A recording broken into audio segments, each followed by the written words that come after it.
If your ink's too slow and your nib won't flow, here's one of the places that you can go. Larry is here to see you through with Mr. Announcer and Cubby too. It's Larry's Fountain Pen Reviews.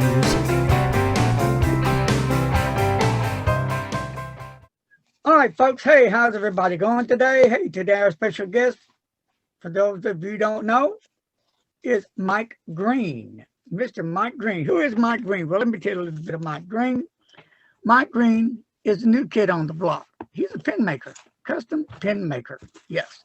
And he's been doing custom pens now going, what, 8 months? Is that about correct, Mike? That's about right. Yeah. And, you know, when a friend of mine told me about, you know, Mike, she was all excited about it. And she said, why don't you give him a try, Larry? He really is good. So, I'll be honest with you, 8 months. Well, back then it was 7 months. I said, okay, well, yeah, I'll give him a try. I'll give anybody a hand, and I will help anybody I can, you know. So, but, you know, 7 months in this game, how much can you do? Can you really create something beautiful? I mean, can you really make a statement? So, well, anybody can if they have the passion, the desire. So I got a hold of Mike, didn't I, Mike? Yep. And we agreed. And so he sent me some pens. And well, first of all, he made me that tiger eye. Remember? I remember the tiger eye. That one, but it blew me away. It was stunning. It was just beautiful. It was, I couldn't believe it. And then, you know, yeah, I was on the email talking with Liz. I said, yeah, I got Mike's pens, and you're right. This guy is great. 7 months and he's created these fountain pens. Wow. I couldn't believe it. So I said, you know what? I'm going to have him on, and let's see if we can help him. Let's see if the people will give him the opportunity to create them some pens or buy some pens from his already collection that he's made up, some pens. And you can buy them with or without clips. And of course, Mike is going to pick up his game. He's going to do some other cool things to the pens. And I'll let him talk about things he's going to do. Got a lot of plans going on. I'm telling you that his pens, I love him, and I will support this guy because he knows what he's doing. He knows how to make a pen. Okay, so I'm gonna let Mike talk a little bit now, and if y'all lend me your ears, listen to what Mike has to say. Listen from his heart, because this is where it's coming from. Mike, welcome to the show, buddy. Oh, thank you, Larry. Well, let's see. As you say, I'm doing this for about 8 months now at this point. I think when we first talked, it was a little, a couple months ago. But last spring, I just said, I was talking to a friend, and who was also going to get into making pens, and he said, "Oh, you should do it too." And we both, I ended up getting into it, and he's still working on it. He hasn't started yet. I have hope for him though. But so I started making pens, and I basically just started making the pens I would like to have. I looked at some. I went through various. Start out with some kit pens and like them a lot. I made ones that I would like to have, and then have kind of moved in more into the kitless pens, although I still dabble with the other pens as well. I just, whatever looks good to me, and I like the looks of, and I want to have fun with. So I guess, it's been a journey, as you said. I've gone through a lot of learning, and I'm still learning. I listened to Mike Riggs a couple of weeks ago on your YouTube, and I was taking notes. I learned several things from him. So I basically do that. I listen to the different makers. I've watched a lot of Jim Hines videos, and I've learned a lot from different people. It wasn't like I just came up with all this stuff. I've learned a lot of things from different people as they've shared their knowledge. And so I've got a lot to go. I'm always, listening to other people talk about things and watching what they're doing and looking at their pens and learning things. People are very generous with their knowledge. And hopefully at some point I'll start doing that too, when I actually have some knowledge to share. But so far I'm still learning a lot, as you say. But I was really fortunate that I was able to see a custom pen maker in action like Jim Hines when I was invited over to his place, and we had interviews there, and actually showed me the whole setup and how he turned them and did them. And I didn't ever know how pens were made, and it was like, wow, you have to do all these things to make a pen. And then Jim would say that, sometimes at the end of it, if that pen doesn't look the way it should look, it's scratched, it's gone.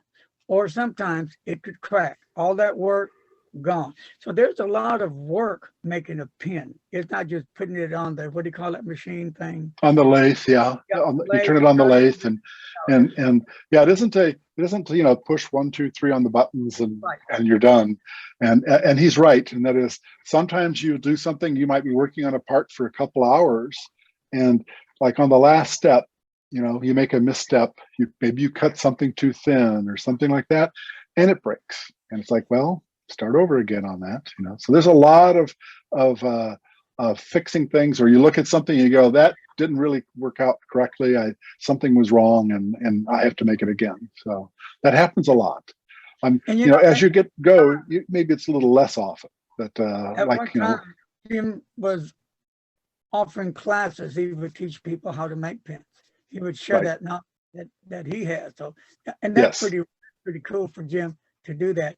I don't know if a lot of people really know Jim on a personal basis. They may just know him at the pen shows buying pens, but Jim's a solid guy. Jim knows what he's doing. He knows the direction he wants to go, and he knows what he wants to make. We're all are different. He likes making them his way, the way he likes them, like you do. But also can make them the way you want them made, because he has done that for me. That's why I named one of my pens, I call it the Paladin, and he made it while I was there. So that was pretty cool. It's a black pen, beautiful pen. And it reminded me of Paladin, the Western Paladin. So yeah, he does amazing work. So I'm sorry for cutting in. Go ahead, sir. No, by all means. Yeah, no. Let's have a dialogue here. Yeah. So I've been, I started out. I've made a few pens now. I think I'm at like 150 now. So I've been cranking them out. I mean, I'm not in any hurry, but I mean I've been steadily working on them. Most evenings you can find me in my workshop, working on my pens. So pretty predictable. Don't watch many movies anymore because I'm mainly just working on pens. But and as time is going by, as I said, I'm learning a lot, and I'm also moving forward on things. I know, like when I first sent you pens, I remember I was a little nervous. I think when your friend Liz bought a pen before she introduced me to you and others, I basically started selling them to my pen pals because I was telling them I was exchanging letters. I was writing letters with my fountain pens that I'd bought.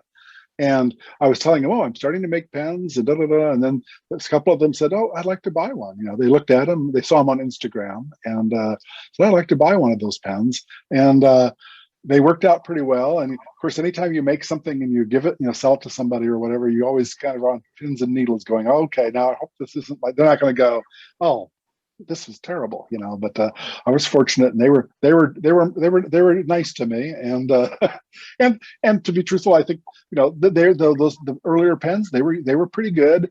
I would buy nibs, and I always would test my pens. I'd always test my pens before I sent them. I always was under the worrying that I'd send the box off, and then I'd sit there an hour later going, did I put the right pen in the box? All those kind of things, did I do whatever, did I forget something? And I've had other bakers send me things and then like the next day send me an email going, I'm not sure I put the right thing in there, whatever. And, you know, they always have, but they have the same worries I do about that. You worry, is it going to get lost in the mail? So I'm just starting into that. You know, I'm just starting into that process of selling and sending the pens out, because ultimately I'm making way too many pens for my own use. You know, I've got plenty. I liked using them, but I don't want them to just sit in a drawer somewhere and collecting dust. That's if any pen, whether it's one of mine or, you know, you buy some really, you know, whatever pen, no one wants their pen to be just sitting, no maker or manufacturer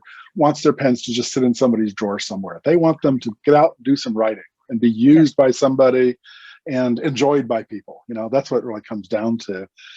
And anyway, so as I was building these pens and sending them, one of my worries, my pet worries was the nibs. And as you always say, you know, the nib is really, you know, the heart of the pen.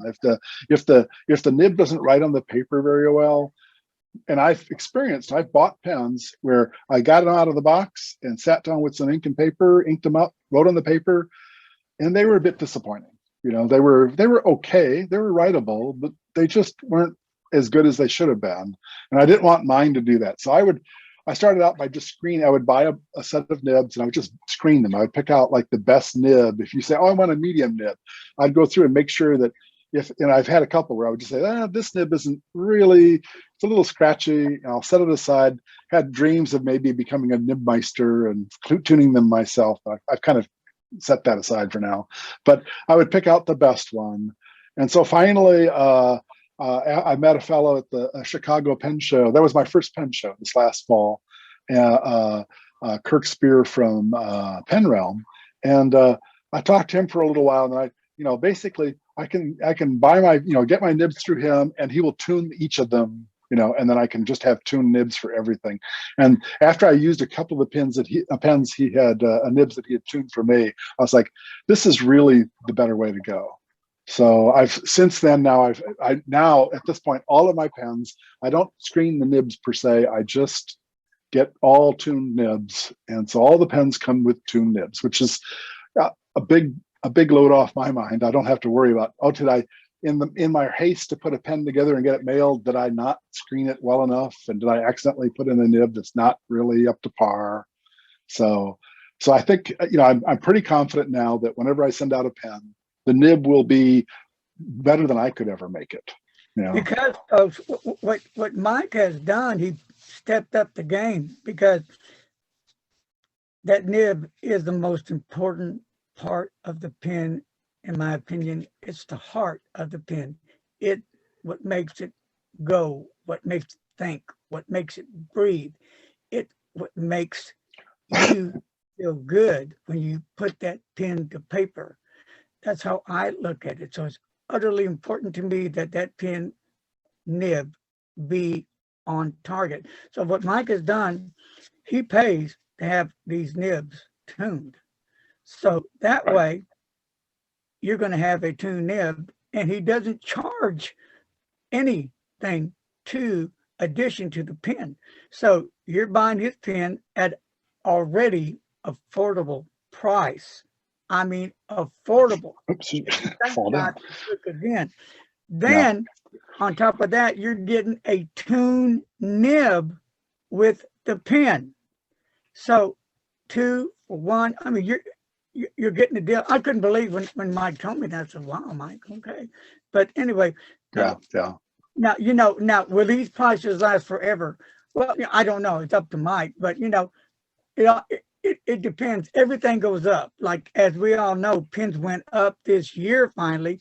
And I've had some people who were saying, did you hear the pens went up, up, up, up? I said, yeah, they've been saying that for over a year now, and it happened. But for right now, you can still get an amazing price with an amazing nib. Talk about the nib. At a great deal from Mike. Plus, don't you have a secret code? Yes, there is a secret code that is hard to guess. When you're watching this video, you may never be able to guess what it is, but the secret code is Larry. Oh, all right. Wow, that's Larry. a secret code. That was very inventive. Yeah, we came up with Larry. We figured nobody would guess that, but if you use the secret code of Larry, you right now you get a 15% discount on all of my pens. So wow. that's 15% is a little bit, you know, that'll be helpful, you know. And again, it's for now. We'll just see how that goes. People are responding very well to that, so I'm happy with that. So you know, I've been talking with Mike. Well, first of all, there's going to be some upcoming giveaways coming up, but let's talk about one giveaway right now, and that's the one just for India. And so far, Mike hadn't got any emails yet to enter. So I don't know if anybody from India is watching these videos. I don't know if they are they interested in trying to win a pen? Are they telling other people? I don't know how just to go straight to the Indian channel and say, here I am, I'm in India, but I'm working on it. Trust me. Yeah. I'm trying to work on different countries, how I can appear in different countries. I'm working on it. There's a lot of things I'm working on that you guys don't even know about. And it's not me just say, you know, I'm just here at the house. I'm working on videos on pens. I do more than that. I do a lot of research. I try to find different guests from different countries. I've been trying to get into the main body of Visconti, some of the German pens. I've already had Dante on here from Pennider. That's right at the heart of the pen, right there. And Dante's a great guy, just great guy. You know, Dante. When I hear that word, that name, Dante, bam, Visconti, because that's the man, that's the creator, Mr. Dante himself. Fabulous guy, you know. And then now he's doing the Pennider thing. Just a fabulous gentleman, and we're blessed to have him, you know. And you have to really know the gentleman. This guy is awesome, just as nice as a guy, kind-hearted, loving, caring gentleman. If you ever have a chance to get to meet him, go meet him. I believe it was at the opening in, was it New York? Yes, New York City at the Rockefeller Center. Yeah. They opened up a Pennider there, so that was pretty cool. And I believe Frank and his brother Mark from Federalist Pens and Paper were there as well. So that was pretty cool, you know, to meet him. I wish he came to Dallas, I'd meet him. I wish he came to Fort Worth, I'd meet him, you know. God, just to shake his hand. Yeah. Dante rocks, and he's a motorcycle guy. He races, so that's pretty cool too. So a lot about Dante. Okay, Mike. So on your journey, do you have any plans to really up your game more now? You've done the nibs. Excuse me. I don't know how that came on, but I was going to say, I haven't heard that before. yeah, That's a good one. Yeah. I had no idea. All right. It came on itself. Yeah. Well, you know, I'm always, you know, like anybody, you know, I've been, you know, I don't have like a lot of people. I don't really have like a standard like product line. I'm always experimenting. So I usually make groups of pens that are going to be similar to each other sometimes, but you know, a lot of times each time they're a little different and they're moving in a different direction. Like I know you were, you know, from your urging, I basically started making some pens that have clips. So I've done things like this. I added clips to them. Yeah. Okay, and I'm going to continue working on that. I haven't really done any metal work. I haven't made my own clips. I'm buying, somebody, buying clips and using them. But sometimes I look at other people's, work and I go, yeah, some people are very impressive. They do, jewelry level work on their pens, with the metal parts of it. So I've got some places to go there. Like I said, for the moment, I've kind of put off the idea of becoming a nibmeister. I can only do so many things. I've got I don't know, here, I'll switch and I'll show you some things I've been playing with lately. Yeah. Okay. Now, I don't know, if many of you seen, if you've seen the Twisty Swipe, I bought one of these when they came out, the Twisty Swipe pen, right? And it comes, it comes with a Twisby decided finally to do a converter, build a pen that takes cartridges and converters. They've been doing piston fillers and things like that. So they came up with a converter, and one of the other pen makers, Neil at Neil's no, not Neil, Jason Neil Pensmiths, basically was saying, this is kind of a cool converter if you compare it to a standard international converter, which is what I've been using. This holds 0.8 milliliters. This holds 1.5, so it's almost twice as much capacity. Now, I'm also kind of an ink nut, so I don't really need more capacity. I hardly can finish a full international cartridge before I want to add another ink. But some people really want bigger ones. So like Jason, I went ahead and built a pen that accepts the Twisby converters as well as the standard ones. And so here it is. So here it is with a Twisby converter. All right. Oops, I got it. I'm trying to figure out my camera. I've moved my camera arrangement around a little bit. There we go. It's right in front of me now. So you can see this has got the Twisby converter now in it. And so it has, a nice big capacity. Now let's see if I can manage to write all this ink out of it before I get tired of it. But so there we are. So I put that together. This is something I just made. You can use two different size of converters in that pen. Right. It will. I won't pull this one out, but it will. The right. Twisby. If you look at the converters, the end of the converter, I've got it right here in front of me. The end of the converter is the same as the standard international converter. So they'll both. Whoops. See, now there is ink in that pen. Yeah. But they will both plug into the back of the nib with the same size connector. You just need more room for the Twisby converter. But if it's a little bigger, the standard converter will go in there and it will run just fine inside that. It just has some extra space around it. That's all. So, and likewise, they have cartridges. They've come up with their own cartridges, of course. So you can still use their cartridges, and you can still use the international cartridges. So just fill that same cartridge with your own ink. Right. You could refill their cartridges just like I've done that before with pens that only took cartridges, like pocket pens.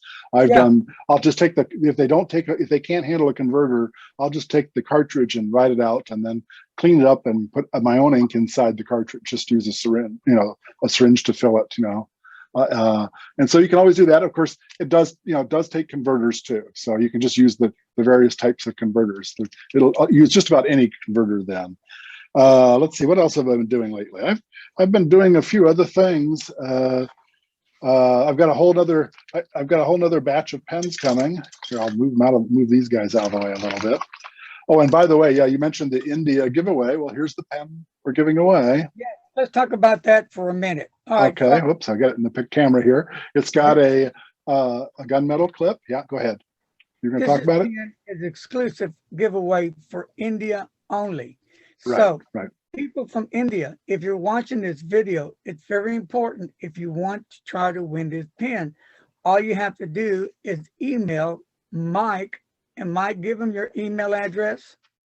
My email address is Mike, M-I-K-E, at mighke.com. And so all they have to do is send me their name and address, and I'll put them in the list. Excuse me, and then they'll have a chance to win. Right now, as Larry said, we announced this about a week ago, yeah, and have not had any entries. So, your chances are pretty good. If there's not very many entries, you have a very good chance of winning. It's not like 1 in a billion lottery tickets or something like that. So your chances are going to be very good. And this would be the pen. It's got a nice gunmetal clip, and it's got the it's called Lush Everglades. It's a nice green. Beautiful, yes. Oops, nice. I'm holding it in front of the other camera, but here it is. So, yeah. So that's the pen that we're giving away. Size, do they have a nib size that they offer, or just whatever you give them? I've got it's set up for a Yovo number 6, okay. And I have a selection of nibs. I have polished steel and gold ones. Like this is a gold one, and I believe this is a medium, but I also have extra fine, medium, broad, and stubs. So whoever wins this, they can choose what kind of nib they want to have in there. So they'll do that. And likewise, yeah, Mike and I are going 50-50 on that. We're going to split that. and this takes it comes with a converter. This is an international converter. It does not. This one, of course, is the smaller size. It won't take a Twisby converter. But not all of my pens will do that. In fact, that one pen is the only one, and the newer pens I'm making are still just supporting the international. But if you want a custom pen, or if you want that particular pen, I can build pens that will do the Twisby converters. So I'm not switching completely over to that. But so this is the giveaway pen, though. It's ready to go, ready to be shipped. So it is a beautiful pen. Yeah, And I like that one. Better they look, yes. Yeah, and but as time is going by, I'm learning new things. Like what I was saying, I was listening to you talk to Mike Riggs, and one of his things he said, here it is, here's a pen, it comes with a clip, right? Yes, and if you take a look at my older style, the finial actually threads onto the top of the cap. The cap is really, if you look at it, of course, it's two pieces. There's two pieces of material, and they're threaded together to hold that clip on. And so Mike was talking about it, and it's a great idea. And I was like, oh, I should do that too. I'm learning from basically people like Mike Briggs who've been doing this for a while. And basically, you can take this pen now. I made this pen. This is one of my newest pens, and you can unthread it, as I said. And he described this as like, that's really a great feature. If somebody really wants to switch, you can thread it back together again, and the two pieces match right off. Right. And now you don't have a clip, so you don't have to make a choice. Yeah, if you're the type of person that doesn't like a clip, or you're the type of person that likes a clip but not all the time, well, you have that choice now to take off the clip if you choose to. Right. So good. that was his idea. I'm not. Yeah, that was his idea, he described it, and I'm probably doing it differently than he's doing it. But I basically took that idea and made my own implementation of it. And so, as you say, Larry, I know a lot of people I tend to not use a clip because I usually put my pen in a little cloth case with a little notebook and stuff like that, and the clip can be handy. It might hold it into the little slot that it's in if it clips over it, but a lot of times it doesn't really do me any good. So a lot of my pens don't have clips, and it doesn't bother me if they have them. But there may be instances where you want a clip. Maybe today you're going to the office, you're going to be in meetings, and you want it in your shirt pocket. A clip is really nice if you're going to put it in your shirt pocket, or and maybe that's not the way. Or if you're traveling, maybe your situation would change. So that was a great idea. So this is something I just started on this pen. This was the very first one. All these others, sadly, sorry, the pen that we're giving away. Sorry, you're stuck. This one doesn't do that, but I could modify it, I suppose. But anyway. So I'm basically coming up with, learning from other makers and learning new ideas. Like I said, the idea of using the Twisby converter, that was from a different person, and they came up with that idea, and it's a great idea to offer this as something that somebody might want, or be able to do the clips. I was watching another set of makers. I was listening to a couple makers talk about things and learned something about a better way to make sure that everything is concentric and stays that way. On a lathe, you're spinning things, so you don't want the center of what you're making moving around when you go from one operation to another. So I got some great ideas from them on how to make that work better and to pay attention to that. So like I said, as time's going by, I'm learning, constantly learning. I've got a long way to go. I think that all these pen makers watch my show or anybody else's show, they all pick up something from everybody else. And then they also kind of will say, you know what, I like that idea from that guy. I'm going to change that up a little bit to try this. So everybody's kind of working together and doing their own thing, but they're giving ideas out, which is really great. And that kind of helps the whole pot of the pen maker. So that's not necessarily saying, well, that pen maker is copying me and got that idea. Well, he may have got that idea from you, but he may have changed it to fit the idea he was thinking about to do this, but you gave him the idea how to start it. So now he's going to finish it maybe his way, if that makes any sense. Right, right. And to be fair, I mean, I keep, I hear this and I'm kind of, at first I was kind of a little, oh yeah, sure, that sounds great, whatever. But people talk about, the community of people that make pen makers. Yeah. And I was a little skeptical. Oh yeah, that sounds fun. That sounds really, nice and PC and whatever, new age or whatever. But it's true. I mean, I haven't met anyone who was not really friendly and very sharing, and and I've, actually I have. I should say that I have had, like when I was at the Chicago Pen Show, I had a couple other pen makers come up to me and ask me, "Oh, how did you do that?" And so I told them how I did it. I'll anything I know, I'll share. I don't know as much as somebody like Jim or somebody like that, but anything I do know, I'll definitely share. I'm not gonna, I think I've heard people say it this way. I mean, basically, when you raise the level of the lake, all the boats go up. The more you move things up, for everybody benefits, all the pen makers benefit, and like I said, I haven't, everybody's very sharing with materials or ideas or whatever, and I would not be where I was if it wasn't for the generosity of the other people that are already making pens. They really helped me out, so I use it and I listen to them all the time. I watch, watch videos, listen to podcasts, and I've learned a lot from them, and I intend to continue learning. So I'm moving forward. Yeah. So don't you have some some other pens that you've been working on you wanted to show? Oh, sure. Well, I mean, and again, as I was saying, I don't really have a style. I mean, I don't have like, here's model X, here's model Y. I kind of change things as I go. Like this was the pen that I had made. This was like the second oldest pen now, and then the newest one was this black one here that I was just showing. And this is you could see style-wise, they're not really that. They're not that different. They're round and they have nibs and stuff like that. That's not that different. But this one has a clip. This one doesn't. This one has has a flush connection when the pen is closed, so that the barrel and the cap are at the same size. I like sometimes that's a really nice thing, because if you're sliding it into a slot in a case, it doesn't catch. It just slides right in. And there isn't really a right or wrong. I mean, this is like, this is just this particular choice. Of course, when you do that, now there's a step on the barrel. So now for me, I'm holding it like this, and that step doesn't bother me. But if you held it further back, that would bother you. Sorry, I tend to hold it down on the section pretty far. But if you're somebody who holds the pen up here, that step is going to bother you. So maybe this style isn't for you, right? So again, there's no right or wrong on this. You might want one like this, which does this. Oh yeah, go ahead. Black pen. Oh yeah. Didn't that have a flat top? Kind of reminds me of a Pro Gear on the flat top. The end of the pen is flatter, and I like that too. It's one of those things. There's very few pens I look at where I go, boy, that really is an ugly pen. I would never want that.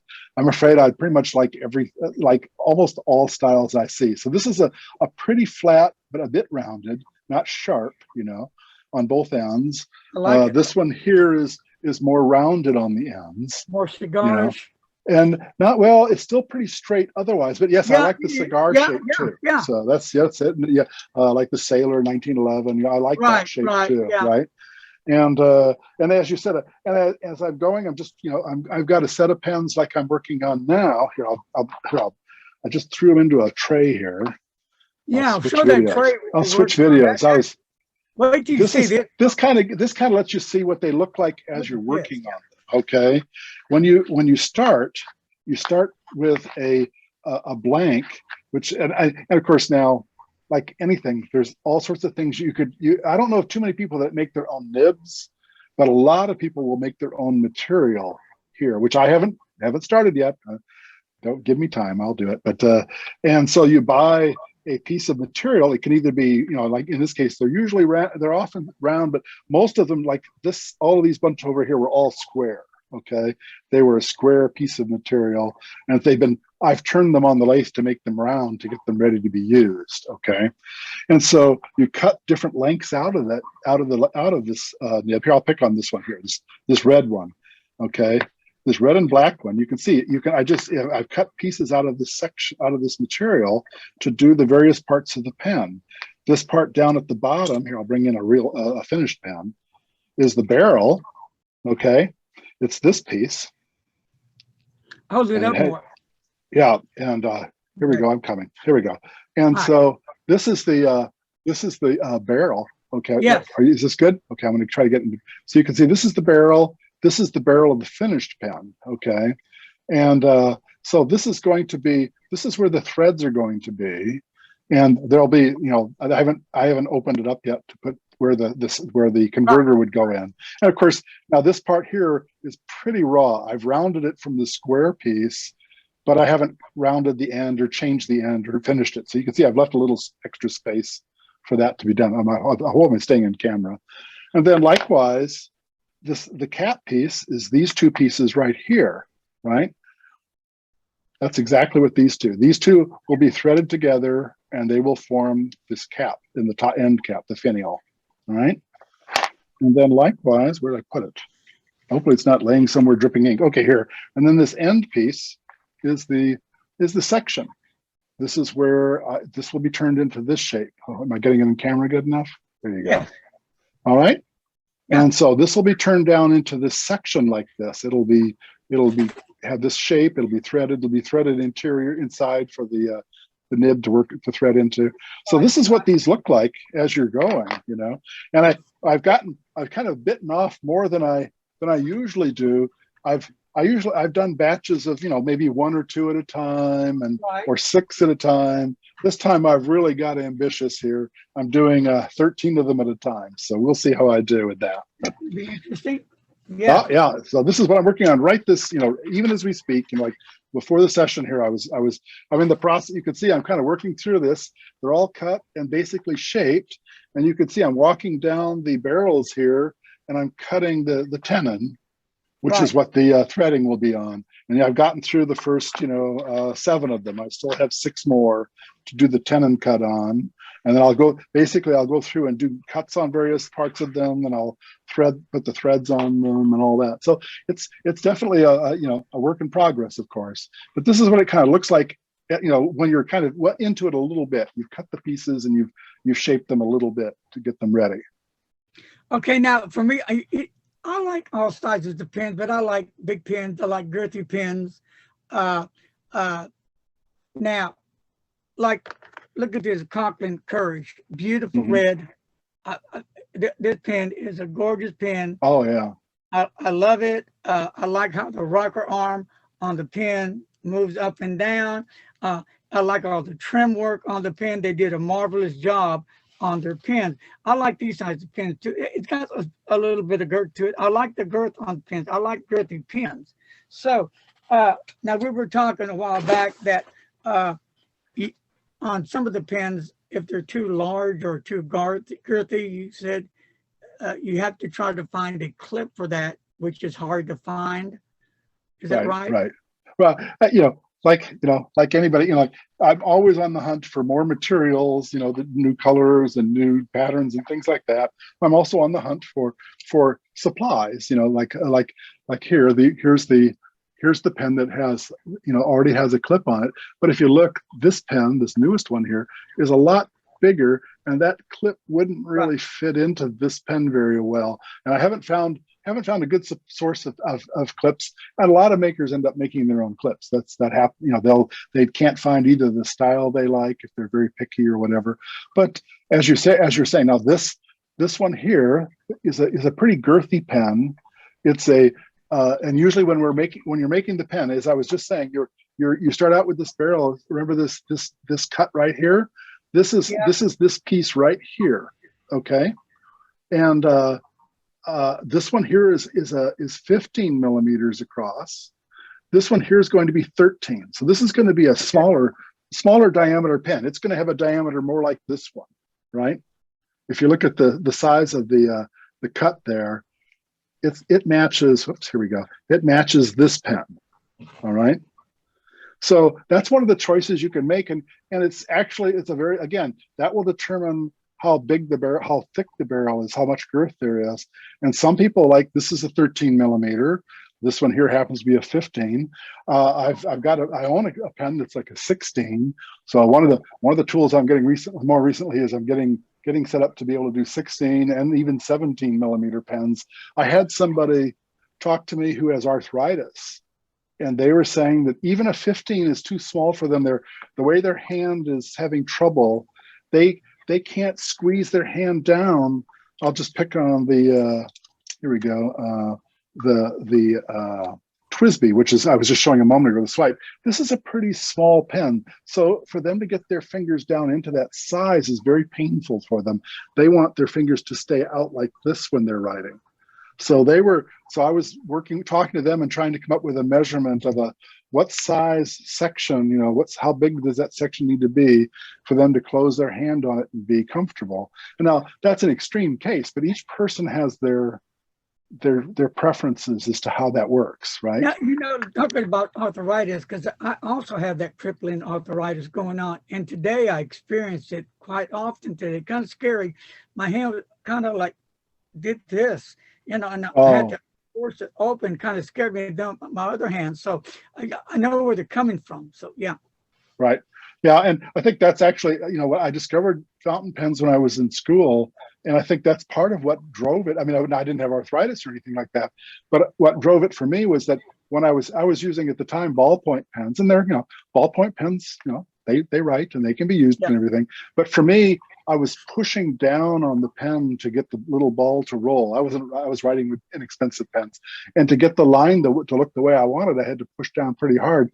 And if I wrote for very long, my hand would hurt, so at some point I discovered fountain pens, and you can get really nice lines without pushing down. You can just kind of glide the pen across. And so I adopted fountain pens way back when as a means of just dealing with making it easier for me to write. I like the experience of writing with a fountain pen more than, say, a ballpoint anyway, right?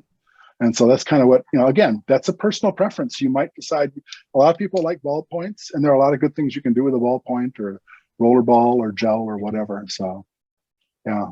Yeah. Even a pencil. Pencils, I tended to write, I wanted the line dark, and I tended to push a little too hard with pencils.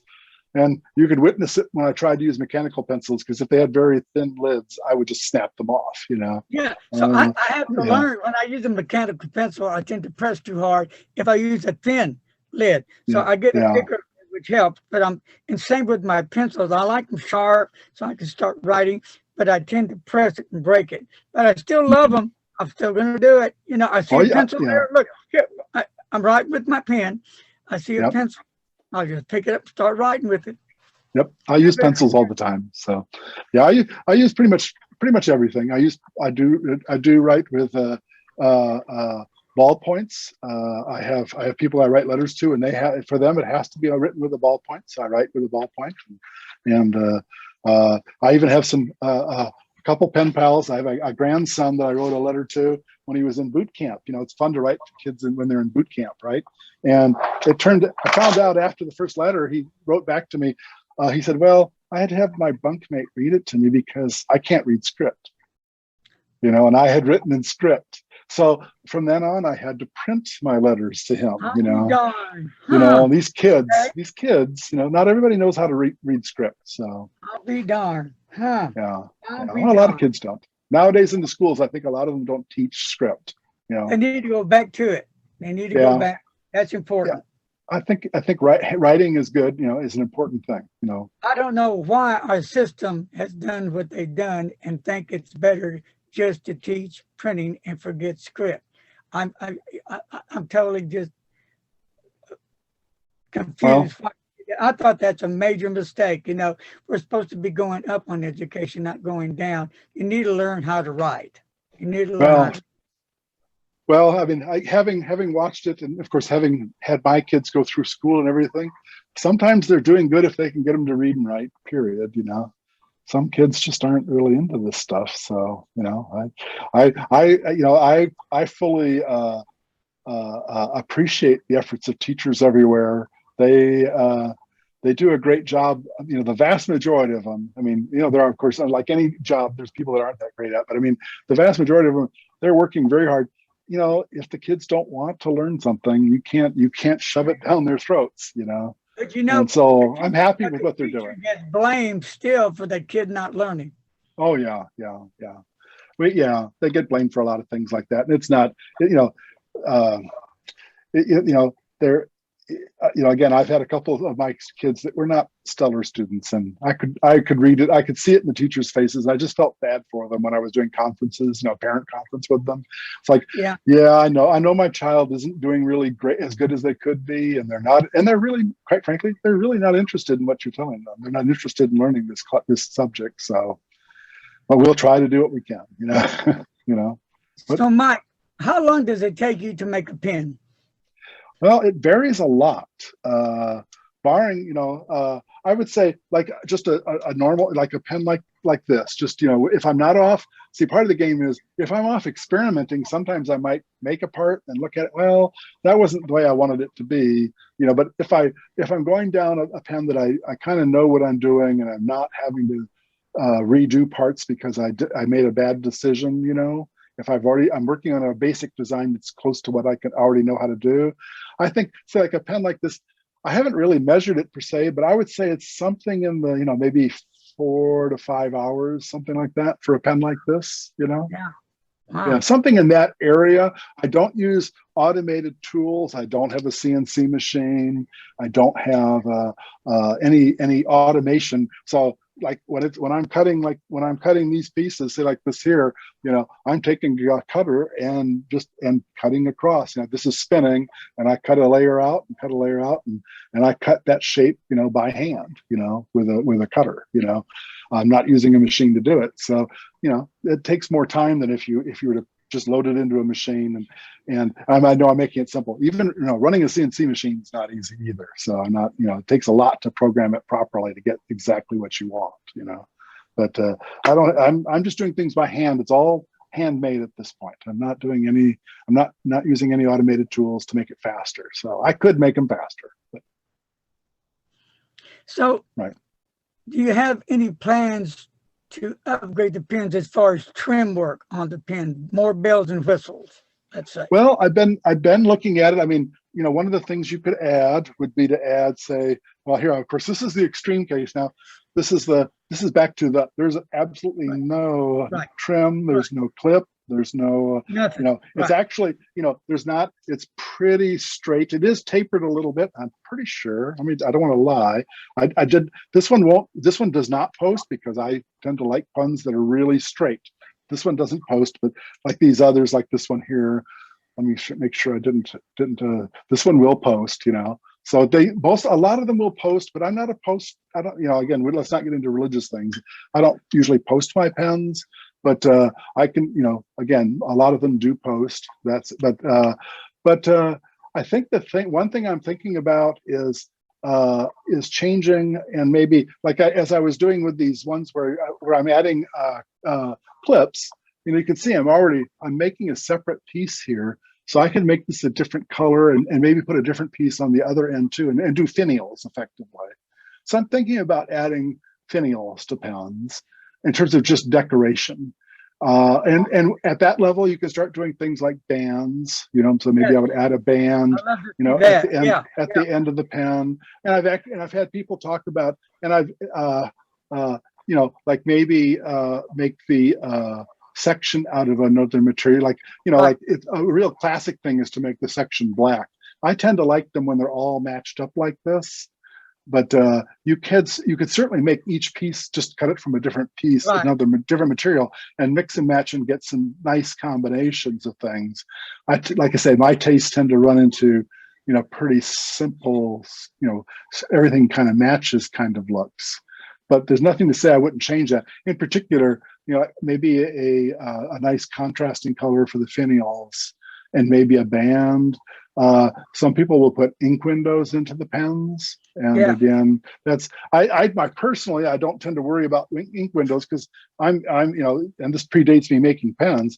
I usually carry 2 pens, you know. So if this one runs out of ink, if this is the one I'm using, and it runs out of ink, I just switch and go to another pen. So I don't worry about how much ink is in this pen at any given moment. you know. Right. So, but some people like ink windows. So I haven't really, and I think you could do some interesting things with some of the transparent pens. I have done some demonstrators like this. So Cool. you could use this material for, say, a part of the pen, and then you'd be able to see the converter or the cartridge inside. Okay.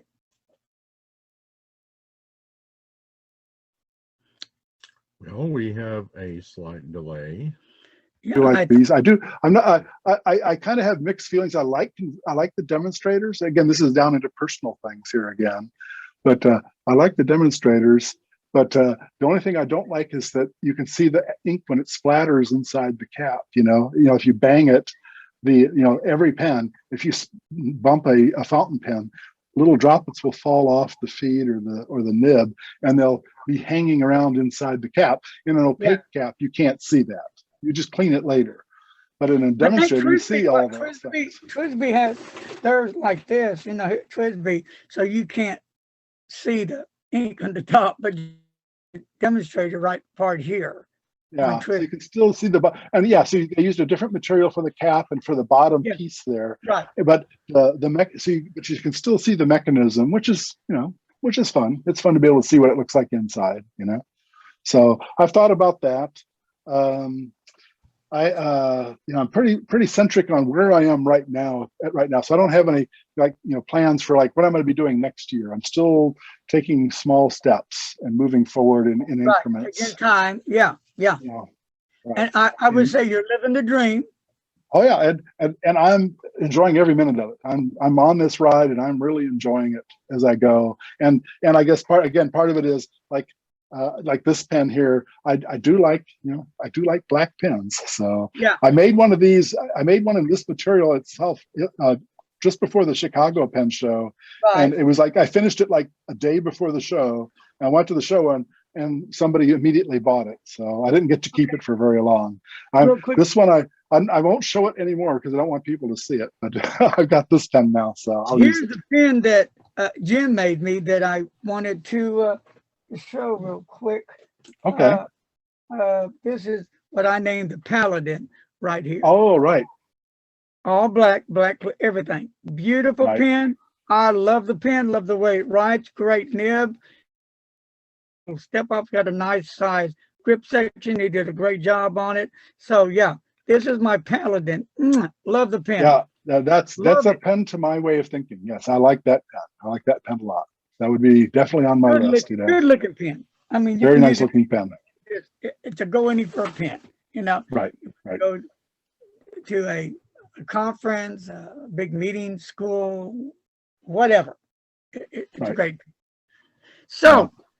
What pens do you have right now that are for sale? Any? Well, funny you should say that. Yes, yeah, I got a few pens. Actually, I've been making them. They've been accumulating here. So I'm doing a good job of making pens right now. I'll tell you what. I'll just kind of go through a couple here, okay? Just to give you an idea. Let me switch video again. There we go. Here we go. And so. I'll just I know I pulled a few of these out as we've been talking, but so I have this set here. I just pulled this demonstrator out, but I've got, you can see this is, I got this set here. All right. And then and I'll just go through them pretty quick. I'm not going to, each of them, of course, it's one of those things. It's a shame. Each of them is a story, each of them is a memory for me, and each one is different. And you can see here, some of these are newer ones that have the clips. Because you were talking a lot about clips. I was listening to your ideas. So I started putting some clips on some. I like them all too. I to be frank, but and so here's another set of pens. I like them all. I like all of them. I mean, I just this is Enchanted Forest is the name of this color here. Pretty. And a lot of these have just such great depth to the material.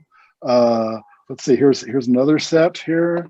I hope I can get them on camera here. Okay. Yeah. There we go. Okay. And like I said, here's that black pen. Here's the pen we're going to give away. Let's see. I'm trying to look at one. I'm trying to find one. Here's the one it's a demonstrator, but it's got some material and colors in it. And so you can see you can see the nib in there, but it's not just clear. That is cool. so it Yeah. generates some patterns, you I'll be know. darned. Was that hard to make? Well, no, no, it wasn't for me. You know, I'm using the material. Now it's all the demonstrators. Yes, of course, the person who made the material, you know, had to swirl the dye into the clear material. Of course, if you look at these, a lot of these are swirled in amazing ways, right? But in this case, they used clear and they mixed in some green and some black. And I'm simplifying that. But you know, I buy just a block of material and I make the pen out of it. But when you make this, the demonstrators are a little harder. Oops, I'm off camera again. There we go. The demonstrators are a little harder because, of course, you do polish the pen, but on the demonstrators, you have to polish the inside surface too. Okay. So it's about twice as much work to do the polishing portion of a demonstrator, because you have to do two pieces. And these were some of the first ones I did. So I was learning how to do it. I was off, you know, looking at videos, watching different people, and I can't even name. I looked at several people's methods of how to do it, and came up with a way that worked for me to polish the inside really nicely like this. You know? Now, real quick, let me stop you for a minute there. You have some stop. You don't have a clip on some. You have a little stop thing on it. Oh yeah, I yeah, made, you know, one. I go along and tease people. You know, like I have a son-in-law who's a real Prince fan, and so just to mess with him, I made a purple pen with a Prince roll stop. There you go. Yeah. You know, if you look at it, that's the Prince symbol. You know, his symbol. Yeah, that's pretty cool. Put on there. So it's a roll stop. Yeah. Right. And what is like nice, 1999? Yes. Yeah. We're gonna party like it's 1999. Yeah. So this is one of my. I made a couple of them with the little roll stops on it like that. And they're my little Prince pens. Yeah. Very, you know, basically, you know, just exploring different things. The idea of putting a roll stop on a pen and just having a lot of fun with it. You know. Well, unfortunately, my son-in-law is not a fountain pen fan. So I've had several people look at this pen and go, Prince, you know, there are some Prince people out there. One day I'll find an intersection between Prince fan and fountain pen fan, and they'll buy this pen, right? Yes, then you can find one for the Beatles, AC/DC, the Rolling Stones. I suppose I could. I've got, let's see, I think these are most of the fountain pens. I don't, you know, what is this? This is like 33 or so, maybe 35 fountain pens that are made, ready to go, you know. And you know, again, 15% off. Wow. And so 15% off. And I know you didn't mention it, or we haven't mentioned it this far. Most of these pens, like the normal pens, if you will, this is I hope I got it upside down now. This is like the normal price. This is the retail price, you know, $150. So you take 15% off that. Some of them, the clips usually add like $20 for. Yeah, see, here's this one says $170. So I usually add $20 just because of the material and the extra work, but it's not a huge markup. So those are those, and then I'm gonna move this out of the way here. And then, of course, we have, I had a couple of orders while I was at this last time. I was at the Chicago show and at another show I was at. So I had somebody who wanted a tennis pen. You know, they were a tennis fan. So they wanted a tennis, you know, they wanted a tennis racket on the pen. And so this is really cool. This is an inlaid, a laser cut inlay put together. And very nice, very interesting, you know. So if you want a tennis pen, this happens to be a push button pen, you know. But there you go.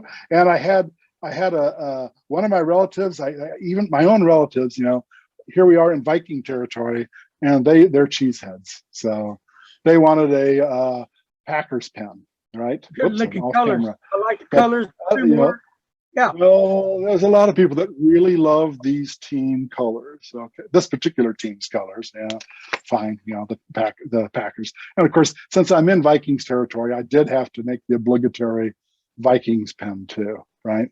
Just to keep people from lynching me, you know. But you know, there are good rivals around here. I live in Minnesota, and we're all really good-natured rivals of each other. There's the Cheeseheads, there's the Vikings. You know, they all like each other pretty much. And now I've got all these other pens too. These are all available. These are more. For the most part, these are rollerball or ballpoint or gel pens. They can take refills for any of those things. And again, you know, I'm just kind of, you know, I'm having a good time with these things. There's this steampunk version, which is a bolt action pen. Yeah, I've never used These are both cute. action. Never have. That's cute. You know, you just, and you know, it's the kind of thing you could play with. You could click it, you know, and Yeah, you know, it's a big kind of, it's a bigger pen, but I you know, like it would that. be fine. One of my grandchildren wanted to do a multifunction pen. This is a That's 3-color cool. pen, 3 colors and a pencil. Wait a Okay? minute. That's a multifunction pen? Yeah. So if you, I know it's hard to see in the camera, but it has little Wow. How writing much here to is tell that you. one? This one's this one's 75 is what I Wow. have it I down need to for. review that pen. Okay. So if you hold it this way and push it open, you get a blue ballpoint. You can get a black ballpoint, or you get a red ballpoint. Yeah. Just turning okay. it, it's got a little. It's hard for you to see it on the camera, but there's a little little legend that it tells you what you're going to get. Or you can hold it this way and push it, and you get a little mechanical pencil. Cool. I have So a it does few all- like that. Yeah. Verde and a Lamy. Yeah. Uh-huh. Yeah, I have a couple others of my own as well. This one here, again, you know, I'm just, you know, we're just having fun here with these things. I'm actually, to be honest, I'm having too much fun. Okay, with these things. This one here is a fidget pen. It's got a little spinner on it that you can spin. I'll be done. Right here. Okay. Okay. Boy, So- that's cool at work. Just give it a spin. Just if you're sitting in a class, for those when your teacher is saying things again that you're not paying much attention to, you can be sitting here spinning your fidget, which I'm sure is going to annoy the teacher to no end. Right? You're sitting here, and there's even a game with this one. You can spin it. All right, get it spinning. Let me get it going the right way. I think I have to do it left-handed. If you get it spinning the right way, I'll get back on camera again. There we go. Spin it, and you put the cap on, it'll thread itself on. I'll be darned. By using the momentum of that little spinner, right? Huh. Yes. And that doesn't even include all the things where you flip them around and throw them and all that kind of stuff, do ballets with them. You know, I know I sent you one of these and you were looking at it. This is one of the steampunk. It's a pump pen. You pull the little handle here and that puts the tip out, and you pull it again and it closes. But it's got, you know, the steampunk themed metalwork on it. Good looking Very pen. cute. Very cute. It looked great. It just even announcer like cute. Yeah. It's very cute. I have actually I mentioned that friend that wanted that was going to make pens and all this. He's also a fountain pen nut, but he wanted a pen, and this was early on, so I made one like this for him. So here's a fountain pen. You know, he wanted a nautical theme with nautical, like an anchor on it and stuff. So here's a little fountain pen that does that, right? So he got one like this. Section's so big. Well, the grip section's not really that big. Maybe it looks big, but the cap is pretty good size, you know, but the grip is actually pretty small. It's not really very big, you know. If you compare it to, I'm trying to reach around and find one of mine. If you compare it to, say, what we were just looking at, well, here, if you compare it to that black pen, of course, the black pen is much bigger. Whoops, there you go, see? Oh, I'm on, try to get on camera, there we go. Okay, now you got it. Oh, you're right, you're right. See, this is a little bit, no, it's hard to judge sometimes. It's a little bit smaller. Here's the pen we're giving away to India. This is a 13 millimeter pen. And you can see it's a little bit more tapered than that, right? You keep holding it, you froze up. Keep holding it, you froze up. My network connection, I thought I had it all my problems solved. My network is sometimes still misbehaving. I'm waiting. I'm looking. Okay, you moved. Yeah, sorry about that. I replaced the network modem, the cable modem, but there's still something wrong. But anyway, so even on my 13, now I don't usually taper my sections very much. I like them relatively straight, but you can see this one's a bit smaller even than my 13 millimeters. So, and you can see the threading is smaller too, right? So this is a smaller pen from the get-go. But it's, you know, it's a nice, cute pen, and of course this is made, you know, from a kit and the material, you know, everything. So this is I'm hiding it. This is a $50 pen. So That's this a good is, you know, this would be a great, you know, and to be fair, of course, the nib isn't a tuned Yovo or Bach, you know, but it writes. I'm not even sure what it is. It came with came with the kit, you know. First of all, stop right there. What size nib is that? And is it friction fit? And can you change the nib out? Oh, I bet you could. But if you compare it, you know. Oh, sure. You know, but you know, I'm trying to compare it here. Here's a number 6 nib, so it's a bit smaller than a number 6. So that would be a 5 or a 4.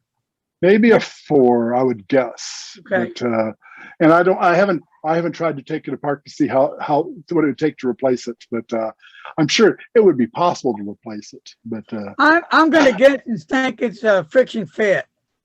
you're probably right. I haven't really looked much at nibs and replaced them. Like I say, I've had a couple pens that I've thought about upgrading, but now that I'm making them, I'll just make a better pen myself, you know. Yeah. But and you know, again, I've got a lot of these pens, you know, these I think I have more like 50 of these kinds of pens, you know. And I guess to be honest, you know, when I talk to friends and relatives and stuff, they're really more interested in these pens than they are fountain pens. I mean, us fountain pen, you know, people are a bit on the edge, a bit on the fringe, shall we say, right? Huh. But and people have to understand that we have 2 different type of worlds, maybe even 4. We have fountain pen lovers that do not care for ballpoint pens, gel pens, roller balls at all. Right. And then we got fountain pen lovers that like all 3, including mechanical pencil. Then we have ballpoint pen lovers that just love ballpoint.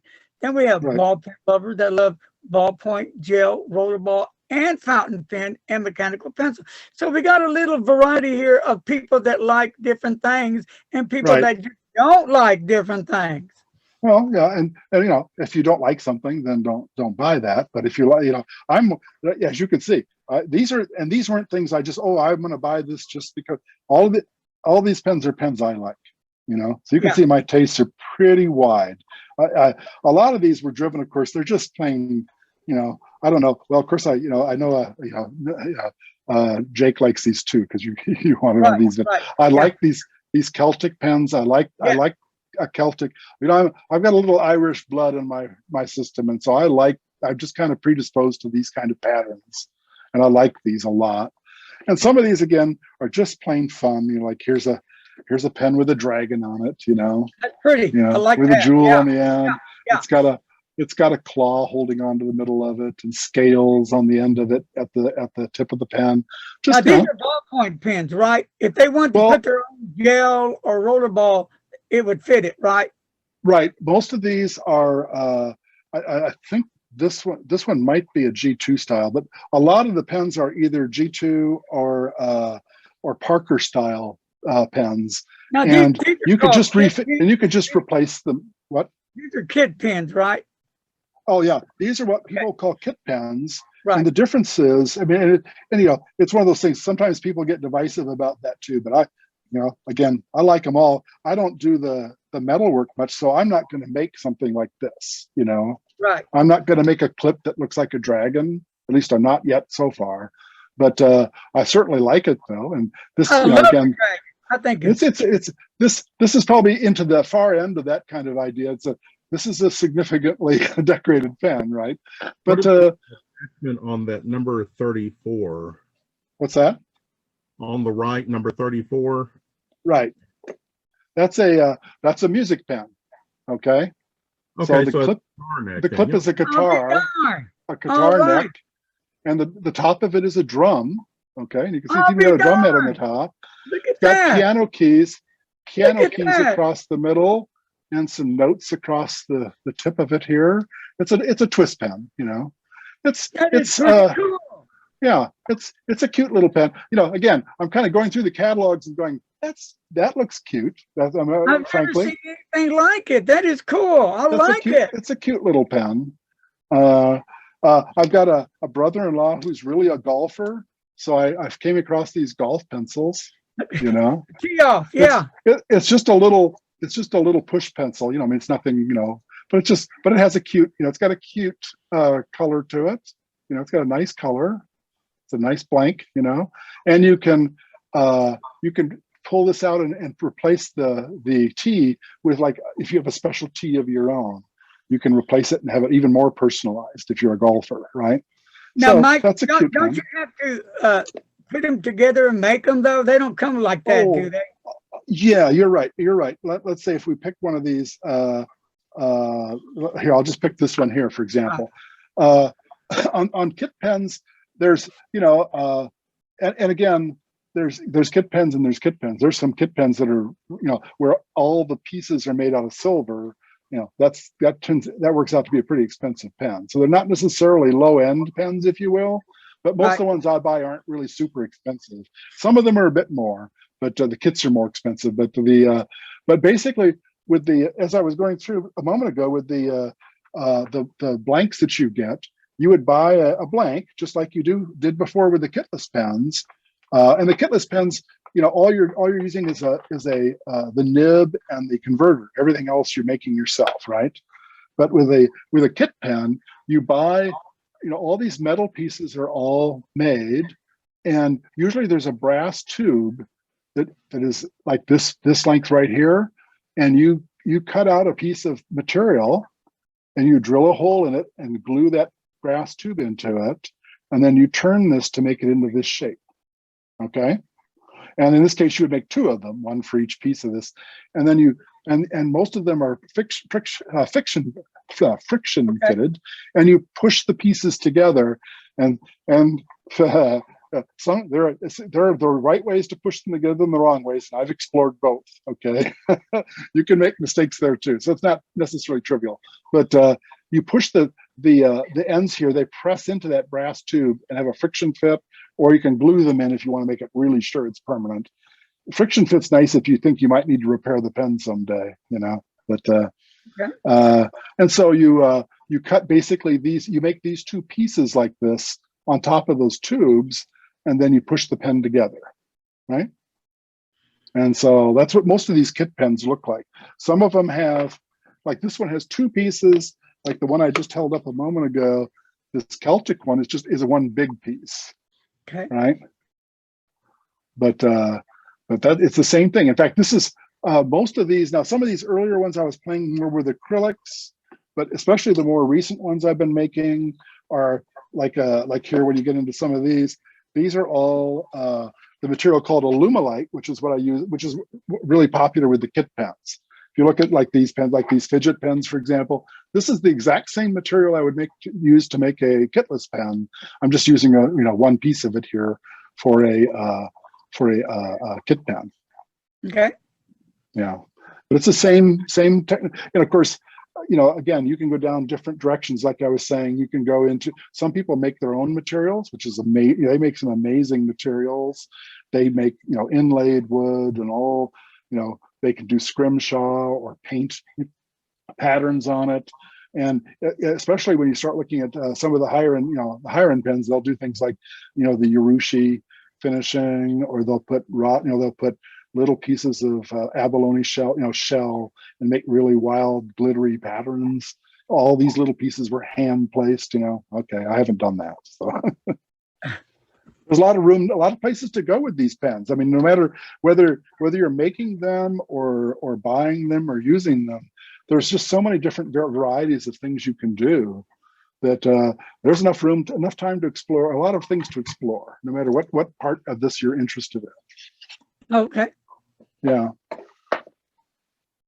And of course, being a custom, since I'm making custom pens, if people look at this and they go, yeah, that's a really nice pen, but boy, I wish it was blue. Well, we can do that, so yeah, we can change things to get it exactly the way you like it,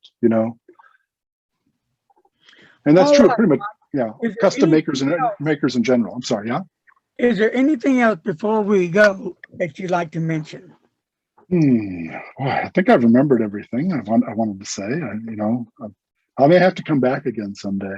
Oh, you will. So we're gonna wind it up, but let me again mention sure the special giveaway to India only. Anybody from India, if you're listening, it's time to send Mike an email to enter. Now, when do we do the giveaway on the Indian pen? The 22nd of January.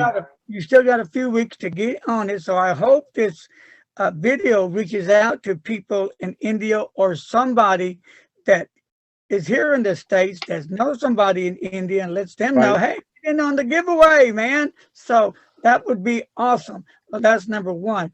Now, you've seen just a little bit of Mike Green's work. You've seen the fountain pens. You've seen the clipless. You've seen the clip pens. You've seen some of his ballpoint. They can be gel or rollerball. The kit pens that he puts together, the different designs, the different colors, which are all awesome, and the trim work that went on it. I love that dragon. I love that music. I love that the one that has 3 colors in it. That's awesome. So Mike has a variety. Now, I like all the pens. You know, I'm a big, huge fountain pen user. In the story. That doesn't mean I don't use a rollerball, gel pen, or ballpoint. I prefer a gel myself. Okay. For me, I just like the way that ink flows in it. And then the rollerball would be second. Ballpoint would be last, which I do use occasionally. If it's there, I don't go hunting for it. And I do use pencils. Yes, I do that. So I'm old school, man. I was raised on that stuff. So, why do you use it, Larry? Old school. That's how I was taught. That's what I was used back then. And it just stayed with me. But yeah, I'm a huge fountain pen guy, though, whatever. So now Mike still has that 15% discount.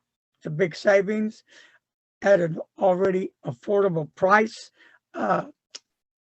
Mike, I can't wait to see him by the end of this year. Mike is working on a project for me that we're not going to disclose yet, but when it's ready, then we shall do the unveiling. Isn't that right, Mike? Yes. Right, And it right. will live, yes. Yep, yep. And I told Mike to take his time. There's no rush. I know what I want. He knows what I want, exactly what I want. In the story, it's that way or nothing. So it's going to take time. It's something that you just can't pull out of the air. Okay, I got it. You got to hunt for it and find this and that. Is it the right one? Is it the right color? That blah, blah. There's a lot of work to it, So I commend him for tolerating me. Very impatient. So anyway, so we got a lot going on with Mike. So Mike does not have a website yet, but God willing, down the road, he will get one, but it takes a while to set that up. So, well, I'll jump in and correct you. I don't have an e-commerce website, okay. Right? I have a website. It just doesn't, sadly, you can't get on and say, I want this pen, add them to my cart, hit the button that says buy them and put them on my credit card. I don't have it automated like that. You can see all of my pens on my website. You can see all of them on my Instagram, and and basically then you just email me or hit the contact button, and we'll talk about the pen. But it doesn't do it automatically right now. That's to be precise. So I do have a website, mikespenfun.com. Just all those 3 words run together, all lowercase, no dashes or anything like that. mikespenfun.com. And on Instagram, I'm MIGHKE42 on Instagram. And the people on Instagram, they tend to get more interactive things like I'll say, oh, here's what I finished today, and there'll be a picture of the pen, and people will discuss it and talk to me about it, and it's really easy there. You can look back through my posts and you'll see all of those pens that we were just looking at. You'll see individual pictures. A lot of times you can scroll across and see a video of it being turned and see close-ups, so you can kind of see what the pattern of the pen looks like. It's a picture is really hard to see, and like when I'm holding it up here, like I was just saying a moment ago, that black pen, if you look at it, it's got some depth and got some sparkle in there, and it's hard to see that by just looking at a picture or even looking at it here on YouTube. But I'm moving forward, like as we were saying, I'm moving forward all the time, and I've got a whole pile of things here, like these here. Now these are matte because they haven't been polished yet. But every day I'm going through finding new discoveries. This is going to be a really nice looking pens, and I'm looking forward to seeing what it looks like. It'll be posted. I think these will probably be next week before I finish them. I was hoping to get them done this weekend, but looks like it'll be more like the beginning or middle of next week before these start appearing, and they'll all start appearing. All these pens here will be showing up very shortly. So now remember, these pens have numbers on them. So if you want number 25, let's say, Mike, I want to purchase 25, and he'll tell you, sure. and it'll tell you how to pay for it, blah, blah, blah. Right, get right, it, right. the story. So that's It's it. pretty straightforward. It's pretty easy. Most Yeah, people use things like PayPal, and it's just like click, click, click, and we're done. We'd send a couple messages and we're done. Now, for more upgrades, yes, he does have them nib-wise. There's an upgrade. He's not making any money off it. Gold nibs. People want gold yeah. nib, he can do that for you. People want Right. titanium, he can do that for you. Whatever. Right. Remember, there is an upgrade. You know, it's what they charge him. He's not making anything off of it. So, Right. again, Like, you know, you can get like this pen here. This one here has what's called a number 8 knot nib. So it's a little bit bigger than the other ones I was showing you. It's a nice size nib. Yes. Yeah. Yeah. It's a number 8. I'm not sure if my network is misbehaving right now, so I'll hang on for a moment. Okay. Yeah, I could see you pause for a moment. But this is a number 8, so it's a bigger nib. If I compare it here, I'll just swing up and grab one of the number 6s again. So here's a number 6 nib, and here's the number 8. So you can see it's a bit bigger. Okay. Yeah. Yeah. This one, and this is an 18 karat nib, and it's a double broad. It's hard to necessarily see it just from this picture, but this is this one lays down some serious lines. I just put, this is a pen I just finished a couple days ago. Yes. And I just put this nib on it this morning and put some ink in it and did a little writing with it just to play with it. And this is a real double broad. It's a double broad, and it is a double broad. It is definitely going to lay down, you know, my handwriting. I'm not quite like squinty, tiny handwriting, but you know, you have to have some seriously wide open writing. Otherwise, things like your E's will close and your A's will close. Yeah. Because this nib requires you to really spread your wings and move. You know, you can't scroll. Yeah. So, and this is a gold one. This one is, you know, again, it's just whatever it costs me to get the nibs. So I'm not marking them up or anything, and I'm not stocking them. So if you say, "Oh, I want gold, whatever," you know, I have to order it and get it, and you know, so it'll add some time. I can't just the others. I keep a stock of the number 6 nibs like these. So if you say, "Oh, I want a 1.1 millimeter stub in gold," it's likely I have that for the steel nibs. They're not, you know, I can put it on and it can be shipped the same day, right? Or the next day if I don't get to it earlier in the day. This one, if you order one of these, it might take an extra, you know, like a couple days or a week or whatever it takes for the shipper to give it to me, and then I can turn it around. And see, like a gold nib like this is like, you know, it varies depending on the day of the week or whatever, but it's usually in the, you know, it's like $250, something like that for a nib like this. And it's just whatever it costs me. I'm not charging you anything for it, but that's just what it costs to get gold nibs right now. Gold is very expensive. You can also get gold in the number 6s if you want one that's not quite as big physically, you know. Again, it's a matter of taste. You know, do you like a bigger nib like this, or do you like a smaller nib? You know, that's, you know, whatever you like. You can also get titanium. You can get, you know, polished steel, rhodium. You know, there's all the finishes that people can get. I can buy those nibs too. So, yep. So you can upgrade. Well, folks, I think that's going to wind it up, and it's time for me to get my shower and get my meds and ice pack, all that good stuff, you know.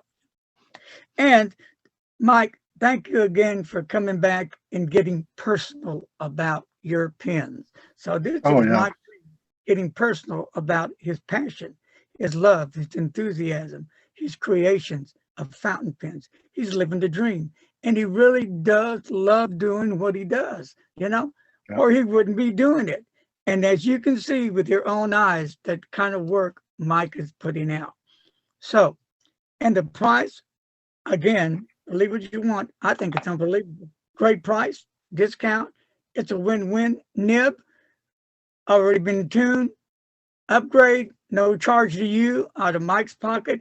So what is there not to lose? Because you win everything. A nice, beautiful made pen. A nice, beautiful, well-tuned nib. You can get it with or without a clip. So on top of all that, 15% off. Wow, that's a deal. That's a steal. So my friends, before I go, again, India, you're coming up soon. If you're watching this, this is for your country only. A giveaway that Mike and I are doing together, a giveaway to your country. So if you haven't got on it, let's get on the good stick and do it, baby. Come on. Are you going to be left behind with nothing? Well, all right, Mike, we're going to end it with a prayer, and then I'll say goodbye. Mr. Announcer. Oh, Lord, thank you for the wonderful creativity that you have gifted us with and the wonders of the world that are around us. Help us to see that more and more each day. We thank you in Jesus' name. Amen. And a special Amen. prayer here for a friend of mine that is needing special prayer. I'm concerned, but hopefully God will hear these prayers and help this person. So with that said, Mike, thank you very much for taking the time to come over here and getting personal and really explaining and showing your heart. You laid it out for everybody to see. Now it's up to them. Do they want to try your pens? Do they want to buy it? You know, I don't see what's stopping them. You've got all the ingredients right here laid out.